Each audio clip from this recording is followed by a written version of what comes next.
السلام عليكم، مرحبا بكم في قناتي طبخ ورده. اليوم غنصايب معكم الحلوى ديال الريشموند. كندير عجينه وحده وكتخرج لي 3 اشكال ديال الحلوى.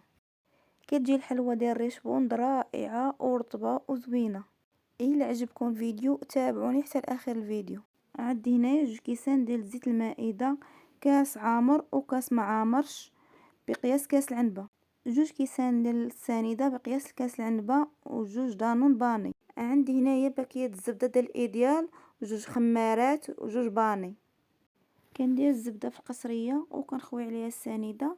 بالنسبة للزبدة اي نوع كيكون عندكم يمكن لكم ديروه. كنبقى نخلط السنيدة والزبدة مزيان حتى كيولي لي الخليط بهذا الشكل. عاد كنخوي الزيت. بخوية الزيت كنبقى نخلط الزيت والزبدة بهذه الطريقة.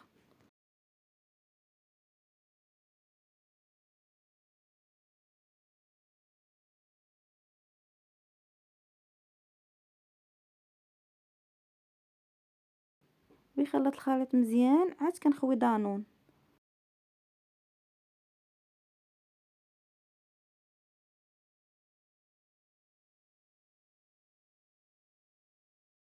كندير قبيصه ديال الملح في وسط العجينه.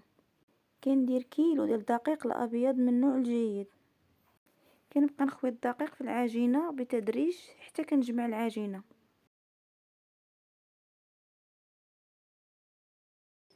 كنجمع العجينه ما تكونش قاصحه بزاف وما تكونش رطبه، تكون العجينه متوسطه باش الحلوى تجيني رطبه. كندير كويرات صغار بهذا الشكل وكنبقى مستمره بهذه الطريقه حتى كنكمل.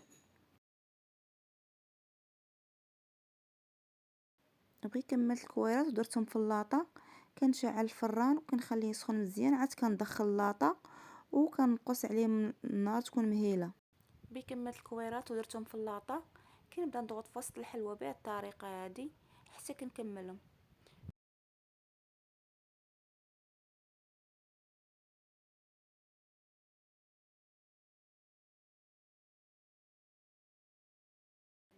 بغيت طابت الحلوى جبدتها من الفران. ها كيفاش جات دايره، جات رائعه وزوينه وسهله في التحضير. اللي بغى يصايبها بسرعه كتصايب.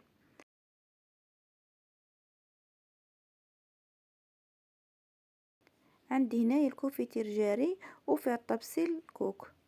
حلوى ريشموند كنديرها في الكوفيتير. كنمرمدها مزيان في الكوفيتير وعاد كنديرها في الكوك. كنمرمد الحلوى في الكوك مزيان عاد كنحطها في الطبسيل وكنبقى مستمره بهذه الطريقه حتى كنكمل الحلوى في الطايب. عندي هنايا في الطبسيل كوفيتير جاري وشويه العسل وكندهن الحلوى من الجناب ديالها وعاد كنحط في الكاوكاو محمر.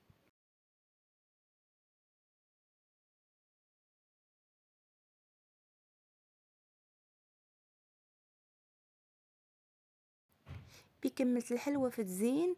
بغيت يعطوا لي هاد الحلوى درت ليهم الكوك. كيفاش الشكل ديالهم جا زوين ورائع. ذوبت الشكلاط وكنهز معلقه صغيره وكنخوي في وسط الحلوى. وبالنسبه للتزيين كيبقى لكم اختيار ديالكم.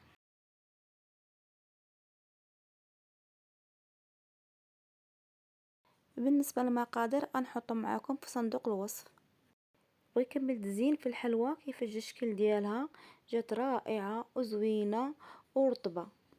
نتمنى يعجبكم فيديو، والى عجبكم فيديو ما تنسونيش المشاركه ولي لايك.